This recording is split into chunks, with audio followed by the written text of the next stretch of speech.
Hey guys, welcome to VTS29 for July 2007. I'm your host Keith Lango. That's me. I've got a passport to prove it, but I'm not going to show you guys because I don't trust you. No, I don't trust you at all.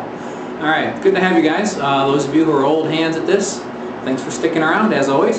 Those of you who are new, welcome aboard. I hope you have a learning time, okay? Finally, after many years of promises and sorrowful waiting on the part of many people, we're going to get into doing facial animation. Hey, yeah, all right. And we're going to cover this for a good number of months. We're going to cover lip sync. We're going to cover emotion. We're going to cover brows and lids and eye directions and all kinds of cool stuff when we get through this. And we're going to make sure that we understand the principles of them and also some practical applications. So we'll be mixing up some things where we do a little bit of lecture of me standing in front of a camera sounding tinny with the sound, or me working in the computer where we do some screen grabs and I work inside of a CG program, or maybe even something else. Maybe something else too. I might even draw stuff.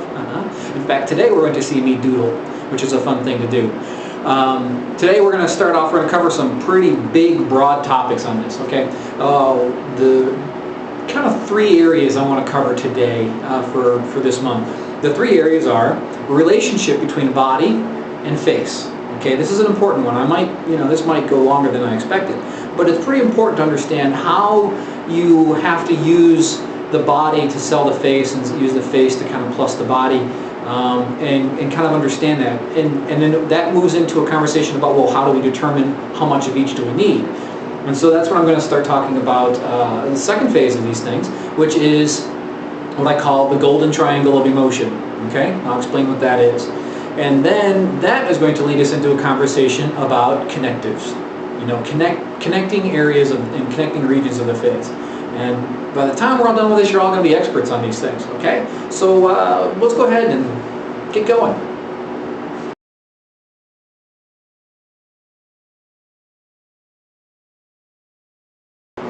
Alright, so what does it mean to the relationship between the face and the body and stuff like that? Well, one of the things that it's important to understand is that the way you stage a scene is going to tell how much you have to rely on the face versus how much you have to rely on the body. There should always be a hint of what's going on in the body off screen. Like if I'm going to do this, you know that my hands are probably on my hips. I've got my weight shifted on one hip. I'm kind of down like this. But yeah, a lot of the emotion is going to be reading right here in the face, but the body is doing its job too. The cool thing about close-up shots is you can use shoulders. A lot of CG animators don't like to use shoulders. They like them stiff because the model comes in like this, and we put our hands down and we think we've done our job. We got our elbows out. Hooray! I look about as comfortable as a corpse. Okay, that's not what we want. The shoulders are the eyebrows of the body. It's true. So what you're doing in the brows, you possibly, not always, but it's a good idea, sometimes you can mirror that in the shoulders. Or, if you animated the body first, whatever you're doing in the shoulders, if it's a good drawing, okay, you can mirror that in the brows. But you didn't know that. Yeah, there's some ideas where you can really kind of blend things together. So if it's just like, oh, I'm just really tired. I'm just, drag. The shoulders swooping down, the eyes are dragging down. I got the outside of the brows up and the inside down. I got the shoulders up. That makes me mean, especially in the dark like this, when I don't have a kick light underneath like I normally have.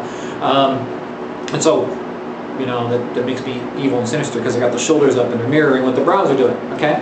So that's just a concept about how you can play the face against the body against the face. The other thing it's important to understand is the relationship of just how much face we're going to have on screen. Like if you're staged like this, we can rely on a lot of things in the face. You can do some pretty subtle things and you can sell a lot of emotions in the face. Like the body,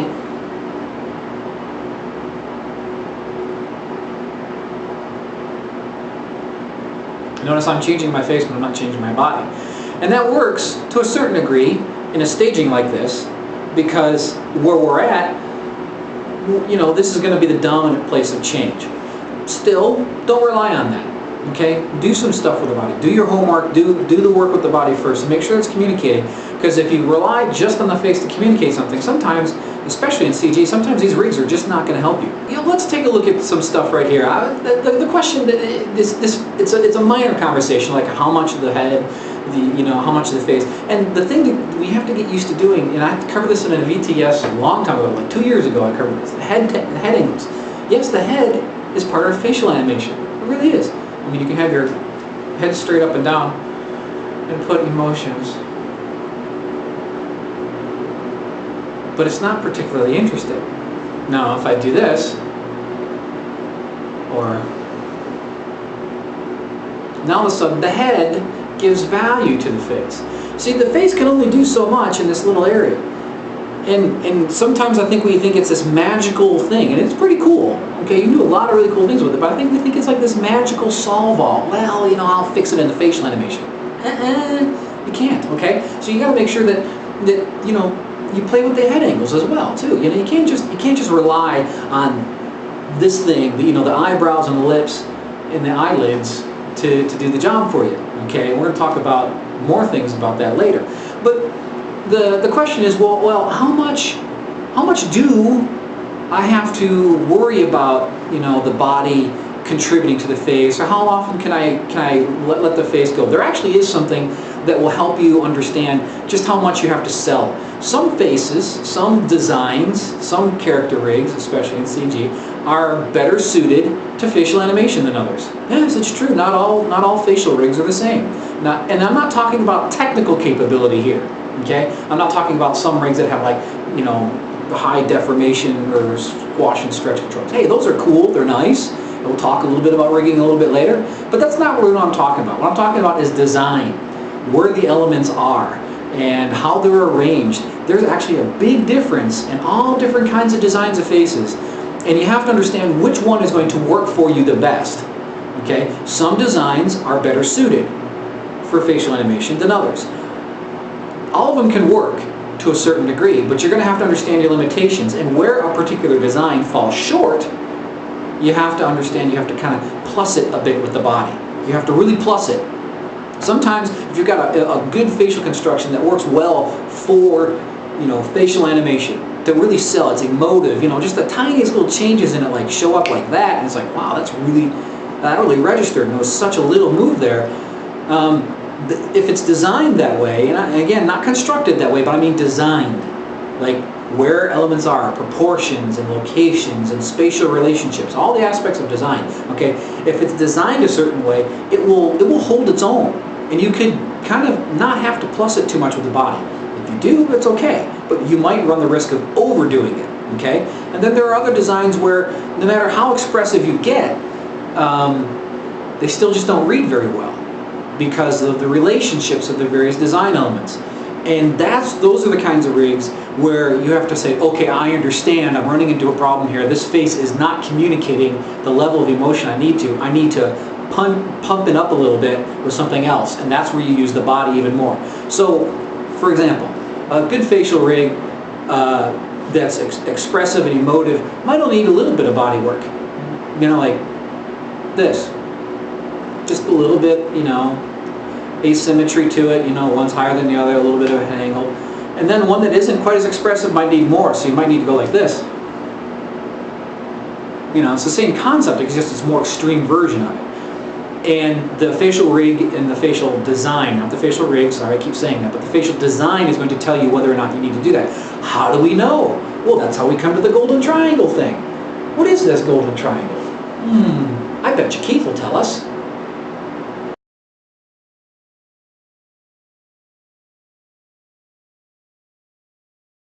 I'm hoping you're telling me, because okay, I'm supposed to know. I'm the teacher, and you guys downloaded my video to learn. Yeah, okay. They're real simple.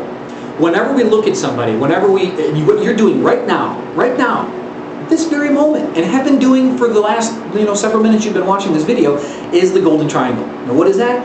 You're looking at important landmarks of the face to get clues and visual cues as to read emotion, intention, meaning, and all these things wrapped up into understanding what a character is thinking and feeling. Okay? And this is something that we know it from the time we're babies. Like from the first day we're born, we know what the golden triangle is, okay? What is the golden triangle? Well, like any triangle, it's made up of 3 points. What are those 3 points? 1 eye, 2 eyes, and the mouth. It creates this triangle. Okay? Now you think, well, okay, that's kind of simplistic, but it's more than simplistic. All the coolest design things in the world, the coolest, greatest mathematical constructs in the world are simple. A squared plus B squared equals C squared. Well, that's kind of simple. Yeah, but man, the whole world just like wah, once people figured that out, okay? E equals MC squared. That's kind of simple. Yeah, but everyone was like, whoa, that's crazy. Once they figured it out. The golden triangle, this is the thing that will help you with animation, especially with the face, because it'll help you understand and analyze what your facial design is going to be good at and what it's not going to be good at. What it could handle and what it can't handle. And I'll just say right here, I'm not trying to give you excuses to go back to your art director or to your rigging department and say, well, you guys don't know what the heck you're doing. I saw this. You need to make the golden triangle have a better relationship. No. All designs, more or less, are valid. Okay? You just have to understand that they all have their own strengths and weaknesses. Okay? For instance, a sports car is a valid vehicle design, but you're not going to haul a boat with it. Okay? And you're certainly not going to load it up with, manure to take to the farm. It just doesn't, it's not built for that. It's a valid vehicle design, but its strength is speed and agility, not necessarily cargo room or hauling capacity. Whereas a pickup truck is the opposite. It may not be the most nimble thing in the world, and it certainly may not be the fastest thing in the world, but man, you can haul all kinds of stuff with it. It is also a valid vehicle design. So what we have here are 2 things that are both vehicles. You both sit in them and drive them, okay? But they have different design strengths and weaknesses. And face designs are the same way. Some designs have certain strengths, and some designs have certain weaknesses. And they're all valid to a certain extent. You just have to understand them and know how much you have to blend versus, how much you have to bring things up to plus them. One of the things that's interesting to note is that not only do you have to understand how much body you have to bring to a golden triangle understanding, but also how much motion a certain design can withstand before it starts to break down in an emotional, communicative sense. Okay, what I mean by that is some facial designs, the golden triangle relationships are such that they can't support a lot of motion because it's hard to read them. Okay, they're more illustrative in a sense, and I've actually got examples of this, and I'll show you when we get into a little drawing stuff here in a bit. But some examples of some designs don't handle motion very well because it takes just a tiny little bit longer to read what's going on in the face because the relationships of the elements inside the golden design are a little more challenging. Okay, they're cool and they're neat designs, but you can't make them move around a whole bunch because they're harder to read. Whereas other ones that are simpler and faster to read, well, we pick those up. And those you can be pretty expressive with those as far as motion, and the audience isn't going to be going like, what's he thinking? Okay, so that's enough of me talking about and around it. Let's go ahead and show you here some ideas about, well, what is these relationships? What are some strengths and weaknesses? And so I've got a little doodled character right here I'm going to show you, and I'm going to show you some examples, and we're going to kind of mess around with his facial construction a little bit, to mess around with his design so that you can kind of see how some things read and some things are harder to read, but they're all kind of cool in their own way, and I'll explain through what some of these things are good for and where you have to bring a little bit more help to the game. Okay? All right. This is a little guy I'm working on. What I want to do is kind of illustrate to you how we can change around some of these relationships. Now, to start with, let's work with a base, kind of like a baseline here. Okay, the golden triangle, of course, is going to be, these points right here. Okay, and so we're creating this thing, and the reason why it's a golden triangle is because when a person is watching another person talk, when they're listening, their eyes are traveling. Here's a neat little thing in case you didn't know it. If you observe people when they talk, they tend to look away from the person they're talking to, as their eyes are looking up here, looking over here, they're looking down here, as if they're searching their mind for things to say. So they start off looking at the person, and then they kind of meander around looking for things, and occasionally they check back and look at you like, you still listening to me? Okay, now I'm going to keep looking around at some other things. And then they kind of go on and think about some things, and then towards the end of their discussion, they look back at the person. Okay, so the person who's talking looks at you for a second, looks around all over different places, checks back every now and then with their eyes to make sure you're listening, and then at the end, when they deliver their final idea, they look at you again. Meanwhile, the person who's listening is watching this person. Okay, so the golden triangle is really that listening behavior. We watch somebody speak, and we're trying to figure out what their intentions are, what their meaning is. And so what we try and do is our eyes constantly travel this route. We'll go back and forth between the eyes, down the mouth, back and forth to the mouth. And we're always trying to figure out where to look, and we're looking for cues. And occasionally now and then we travel off. Sometimes we'll go up here, and sometimes we'll go up here. And sometimes we'll, our eyes will travel off screen somewhere. But really, the primary thing that we're looking at is this triangle right here. Okay, when something is arranged and it's an easy thing to look at, it's not that big of a deal for us. We say okay, and a character who's designed like this, it's pretty easy. You can, with one quick glance, you get a nice cohesive feel. You could take and draw a nice tight circle around most of that golden triangle. It fits right inside a very simple thing. And then the rest of the head is kind of framing around it. But really, relative to the area of the body and the head, we're looking at a small place, and we can kind of focus. What this allows us to do is it allows us to quickly pick up what's going on. So this is a design that is friendly for animation. Here, I'm going to go ahead and just for giggles, I'm going to go ahead and put gray back here so I can draw on the background as well. Just because I want to. Okay. All right. So this is a relatively animation-friendly design. The reason why is because we can quickly and easily pick up things here. The other thing is that the relative size. The relative size of the objects, the elements in the triangle, are big. So that means they're easy to pick up. And there's a reason why we respond to this stuff. We sympathize to it because this is actually baby-like, if you stop and think about it. These are the same proportions as a baby. And we love babies. Babies are cute. Why? Because their golden triangle is very easy to process. They have big eyes relative to the size of their head, and their mouths are big and all that other stuff. They're very easy to read. Now, what would happen if we start playing around with this? Well, let's take the mouth and we'll start trying some different, undo that. Take the mouth, escape. Yeah, really on it with Photoshop today. If we were to take the mouth and make it a little bit bigger, and we keep it relatively close, you notice we're not really changing how easy this is to read. We might make it a little bit different, and you can get to a point where it gets so big that it does start to kind of dominate things, and it's difficult to read, because what we have here is, we have to travel a little bit farther to see the full range of it. Now we're starting to push how much space we have to travel to do this. Okay, so you can push the elements to different sizes. If you take the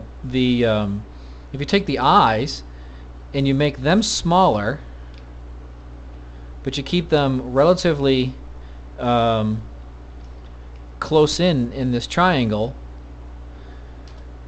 it's a little harder to read, but it's not too bad because it's staying pretty close.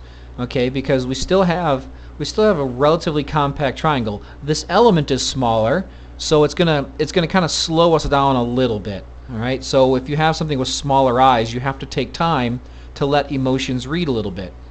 Okay, something with big eyes and a relatively good sized mouth and a compact golden triangle is probably the fastest thing you can read. Okay, the second fastest thing is something with smaller elements but still has a compact golden triangle. Okay, so if we were to take the mouth again and make that smaller, but keep it in tight, it still reads pretty easily, but it's kind of getting lost in this giant sea here, in this big sea of blue that's all around it. But in some ways, it's still easy to read, okay, because the golden triangle is still compact. We don't have to travel a lot of distance on the face. And any feature that gets in the way, that fights that flow, can help or hurt that. The nose is, not too bad. If we were to make this nose really big, though, it kind of starts fighting and getting in the way now, doesn't it? So now we got a big nose, and then you take the mouth, you have to kind of pull the mouth down. Now we're starting to kind of force things. It's still an okay design. I wouldn't make the nose that big, but we're starting to stretch out the triangle some, okay? So let's go back a few steps here, and we'll take the eyes and we'll make them big again. All right, see, that's where we started. Very easy to read, the fastest one. Made the eyes smaller. Now if you make the eyes small and then you start spreading them out, and like so, and then you make the mouth kind of a little bit further down and a little bit smaller. Now we're starting to get something that's a little bit harder to read. It's still cute, and it's still got it's still a valid design, but what we've done here is we've taken the triangle and we've really spread it out to the point where, now we have to read more of this area, and it's to process this, we just can't quickly glance and get the whole picture. We do have to travel to each of these points, register the information, and then come back. Okay, so. And this is a problem that's very common. And I'll give you an example here. Bill Joyce is a very popular children's book author, and a lot of his books have been turned into movies or optioned into movies. And when I was at Real Effects as the animation director there, we were working a lot with Bill Joyce because he was partnered with our studio on development stuff. And we were looking at trying to develop some stuff. Well, he has this style where he uses these very small eyes, and they're spread out pretty far. And in children's illustration, it works, okay? And he doesn't have round noses. He tends to have different kinds of noses, and he has high cheeks. So if I were to go ahead and just put some temp thing in here, he tends to have these high cheeks. And these tiny little noses. Okay, that's kind of Bill Joycean. All right, it's not perfect, but you kind of get the idea.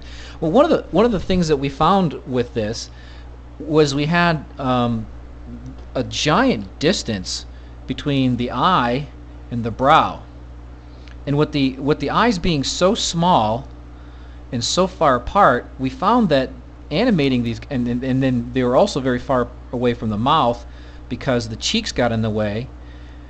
We found that they were difficult to animate and have them read quickly. In fact, I'd seen tests that Blue Sky Studios did, that Bill had provided to us. He showed us some stuff that Blue Sky had done.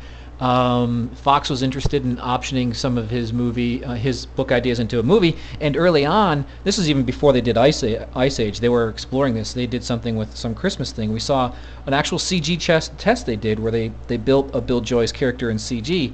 And it was really, really hard to read what was going on with the face because they really stylized the eyes. They made the eyes,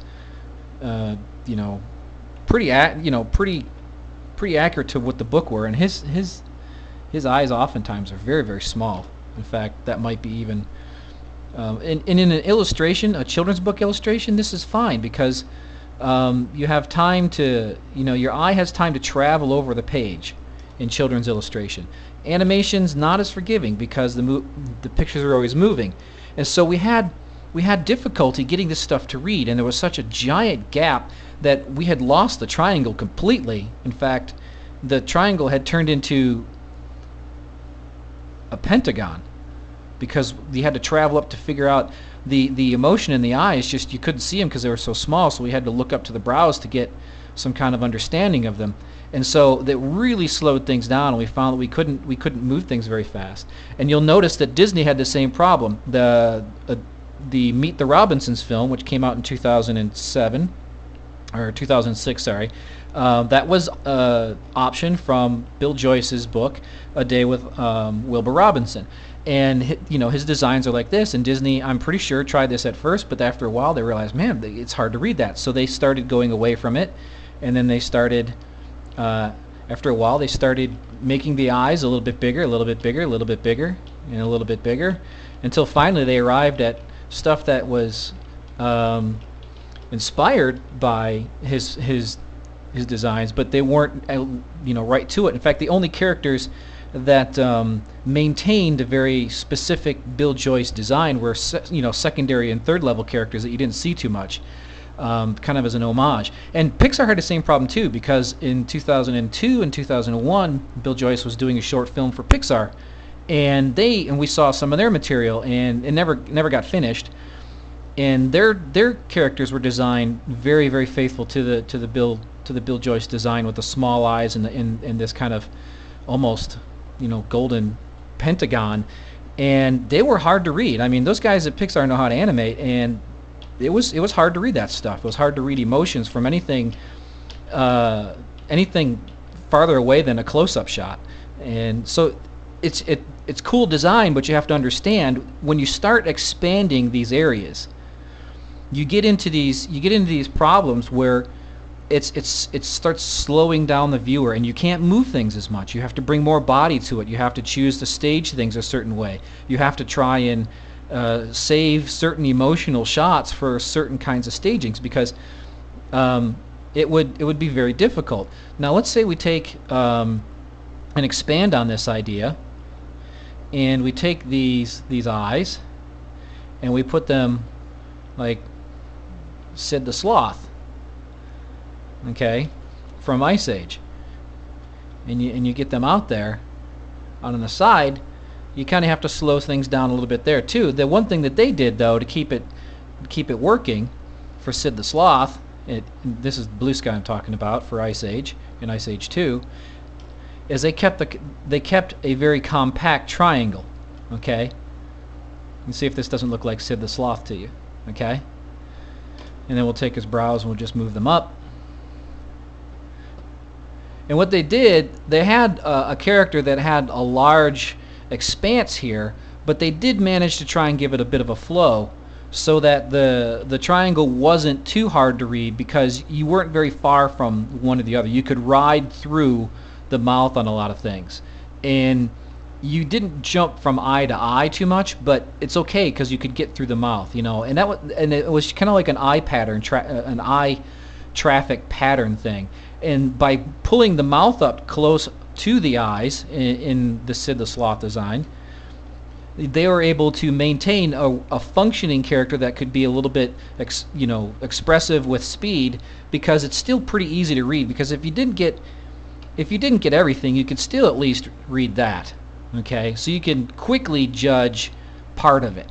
And most of the time when they had him talk, they did have the mouth off to one side or the other. If you take a look at the film, they did a really good job with that. It was a fun design, and it was very atypical and asymmetrical in a sense that it's not what we normally think of for cartoon design, but it worked. And by keeping the mouth up high, they kept it very appealing and very easy to read.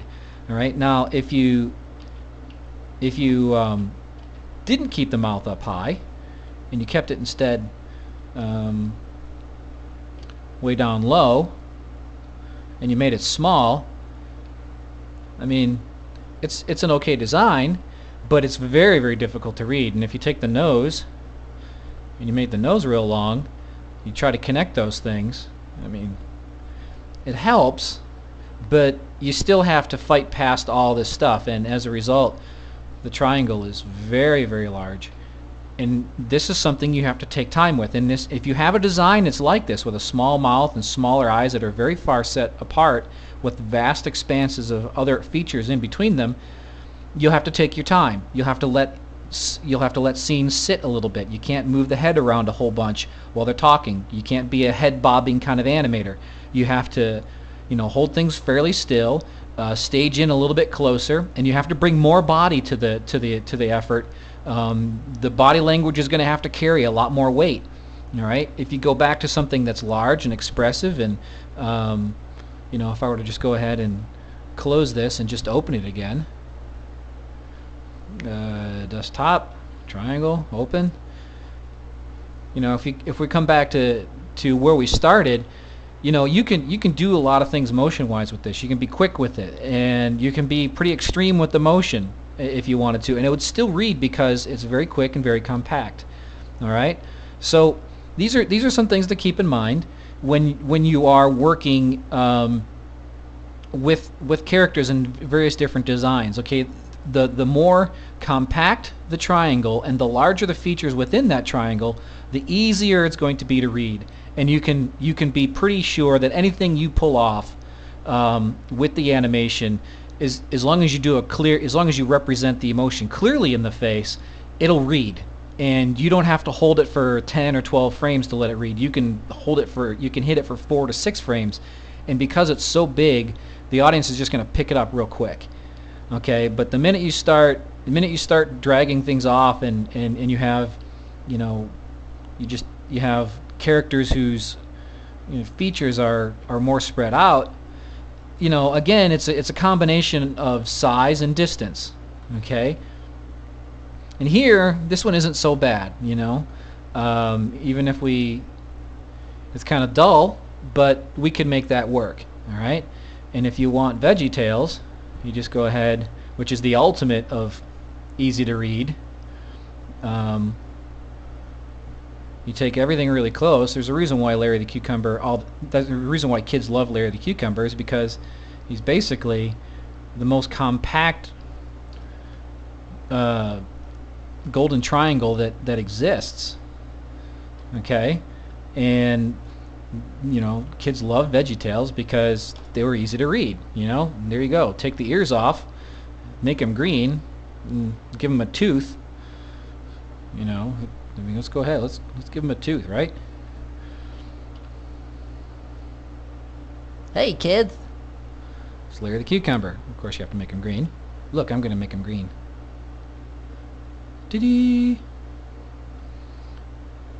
Larry the Cucumber. Okay? The reason why that works is because, again, this triangle is very compact and very easy to read. You just get it. Boom. And it's all right there. And there was no separation of the brows at all. In fact, there weren't any brows. All the brows and all the shapes for the eyes gave you the emotion you needed. So, if they needed to be sad, they did that. In fact, we could take and make this even more accurate, and tilt them in. And so these are all principles to understand. And once you start analyzing what character designs look like, and then start seeing how they've been animated, you start to see how the animators have to kind of fight some things that are easier to work with. That are harder to work with, and are freer to do some things with stuff that's designed with more of a compact triangle here for looking at how things are going. Okay, so and this brings up the topic of connective tissue, which is something that I want to talk about right now real quick, and then we'll get into that.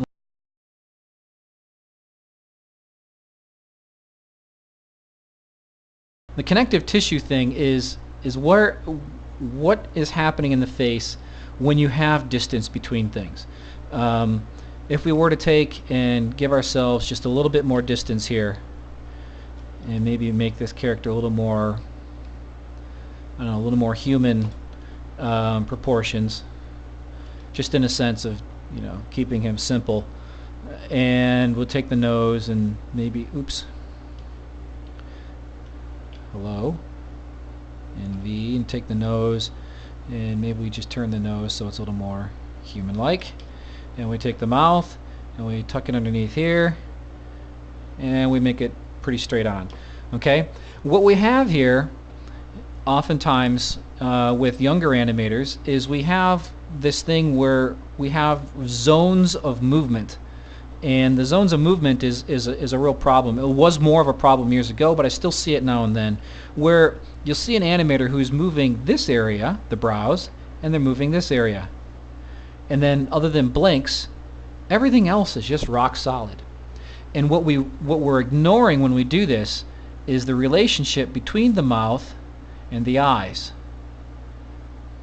And even more so, I mean, it's subtle, but there's a relationship from the mouth to the nose, and then from the nose to the brow, and it also vice versa. Okay, and I'm going to do some recording later of me getting up close to the camera where you get closer to me than you ever cared to, and you can see how I'm moving my face, and you'll see how there's relationships between these things, and there's even relationships from the brows to the ears, okay, and from the ears to the cheeks. These are all things to keep in mind when you're animating a face. Now, some rigs are not set up to handle this. You know, some rigs, really all they have is just these two areas. You got this area and this area.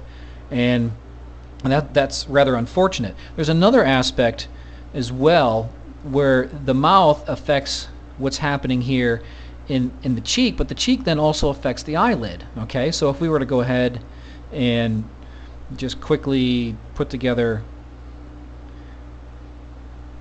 maybe not something quite so bold there.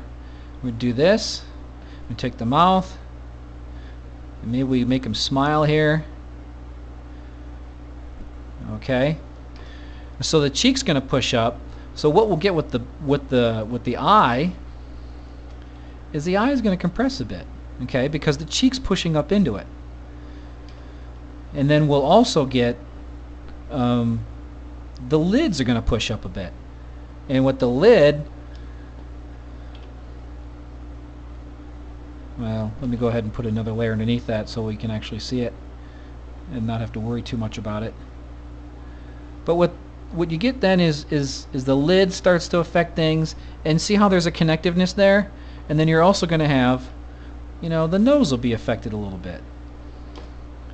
And what you create then is a rhythm inside the face. And with these rhythms, you could even take the eye and you know, change the shape of the eye on the bottom, and you know, give you a sense that of course I would have to do this on a layer up here that we can see. See how there's this implication that there's a cheek here. Now you may have the ability to actually make something show up, but this is the connective tissue sort of stuff, okay? And if you have a character with bags under his eyes, that's a great way to make connective tissue. But it's connecting all these pieces together, and that's really the important thing that I'm talking about. Is we definitely want not only a golden triangle, but we want the relationships of these pieces working with one another, okay? And yeah, you have two primary areas of motivation, the mouth and the brows, and they will squash and stretch the face in and of themselves. But don't leave this giant section of deadness in the middle of the face, because it just makes it feel very stiff and wooden, and it ends up, you know, kind of hurting the overall performance. And if you want to get really fun, you can even have it so when the brows move, the ears pop up a little bit, because that actually happens. You'll actually see it in the video reference I do later. You'll be really surprised at how much that actually does happen. And so you see right here, it's just the idea of a connective. I'm staying faithful to the design, but by reshaping things and being mindful of this connective tissue and this connective area and the relationship between these various elements. And you notice I pushed the nose up as well, and you can just make a character feel very fun and you know, just, oops, we didn't want to do that. You know, you can keep them feeling fun. And I can't draw. I mean, this is like the best thing I've ever drawn in my life. But you kind of get the sense of what's going on here. And I'm going to hop over to the video and show you some stuff. You know, with me acting it out, you'll see just how important this is. Now, the thing about connective tissue, all right, now we've touched on it already, but here I want to just kind of show, you know, I'm just going to get up close, okay? When I talk, notice what's happening to my nose and what's happening to my cheeks, and I'm trying to keep my brows as still as possible, okay? So I keep my brows as still as possible, but you're seeing that the effects of what's happening in my lips are playing up through the face, almost to the point where if I get in close enough, you'll be able to see it. It actually affects the bottom of my eyelids, which is really kind of cool. Alright? And when I move my brows here, see how that plays in the nose? Okay?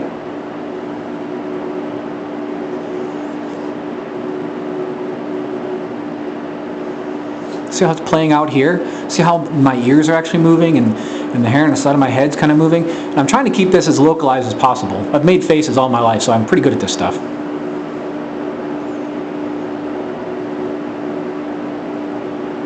See how it's pulling my nose up? And when my nose goes up, the lips go up. What I'm talking about with the connective tissue is there's so many times in CG animation, riggers especially, they're getting better at it, but oh man, for years and years, they had all kinds of problems understanding that it isn't just, this and this. You don't have like these two small regions of motion in the face. The whole face is a connective whole, okay? Everything has to affect everything else.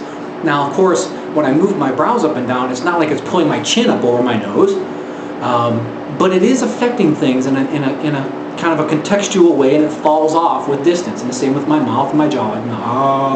When I do these things, it's just creating this sense of connectedness.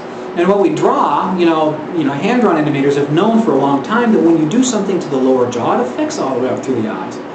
And when you do the eyes, it affects the nose, and you can compress and expand these things. And we get away from that two zones of motion and a dead zone right across the middle of the face with the cheeks and the nose, and also the outside, the skin on the outside of things. Like if I go to here and I talk, you see that there's stuff happening out here, and if I lift my eyebrows while I talk, see how that affects things over here too. So getting in here and just showing you is studying how life works, and that will help you understand how much you need to bring to it. And there is a way you can overdo this, okay? Like anything in animation, you can abuse it, okay? But if you don't do anything, it feels kind of stiff and dead, okay? And a lot of rigs these days are still not that good at this stuff, They may put controllers in there, but there's a lot of difficulty making these things work with this. It's this flesh and rolling over the bone there and maintaining those volumes of the fat and of the muscles. And of course, higher end systems are trying to create things like Face Robot, which, are trying to do this thing automatically, and that's for facial motion capture, and that's fine. But even for cartoon stuff, you have to have an understanding of how these things affect one another. When I smile, it pushes up in here, And you want a dead smile, you want to make sure your smile feels fake, is have a person smile and don't have the cheeks rise up into the bottom of their eyes. In fact, that's how you can tell a fake smile, that you didn't know that, but you do it all the time.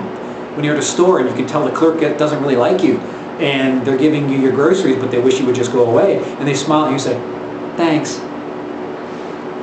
They lied because their cheeks didn't move up into their eyes and make their happy eyes, So it's something where you have to understand and study life. If you're making your own rigs, definitely take the time to give yourself some cheek controls and understand how these things play into it. If you're not making your own rigs, or you have somebody else making them for you, or you have a rigging department, don't let them get off the hook on this, okay?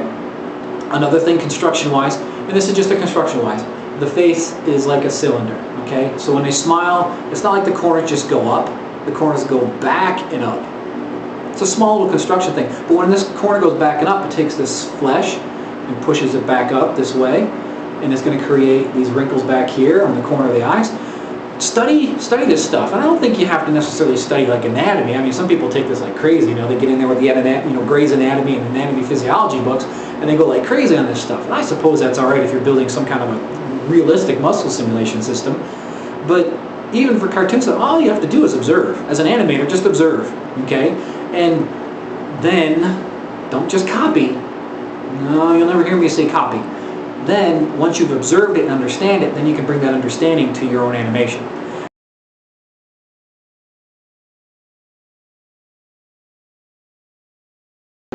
Like I said, that's it for this month. We get further into things next month, and we're going to actually start breaking down all kinds of stuff with lip sync. Okay, we're going to start lip sync, and it's going to be a while we're talking about lip sync. Okay. Lots of things about timing, about how to combine things, about how to use impressionistic visual interpretation of how the lips look, how to add emotion to lip sync, how to build lip sync with emotion already in it, the pluses and minuses of all. I mean, we're gonna cover lip sync inside and out. Okay, we're gonna talk about pattern arcs. We're gonna talk about corner pattern arcs. We're gonna talk about the advantages and disadvantages of pose libraries and phonetical systems and versus muscle systems, or just plain straight up deformer systems, and it's going to be crazy. You're going to love it. Okay, so that's it. Thank you very much for hanging around. Thank you for being a part of the VTS. I appreciate your involvement. I value you guys as customers and as students, even though I'm not really teaching you in an interactive sense. I still feel a sense of responsibility that I need to go the extra mile and help you guys grasp this stuff in a way that makes sense. And I appreciate you being a part of this, because you being a part of it allows me and my family to do things that we like to do. And I wouldn't be able to be where I'm at right now doing the kinds of stuff we're doing without the VTS. And so I'm thankful to you, and I'm also thankful to God for everything that we've got here. Okay, so in all of this, I just want to wish you guys a good rest of July, and I'll see you next month.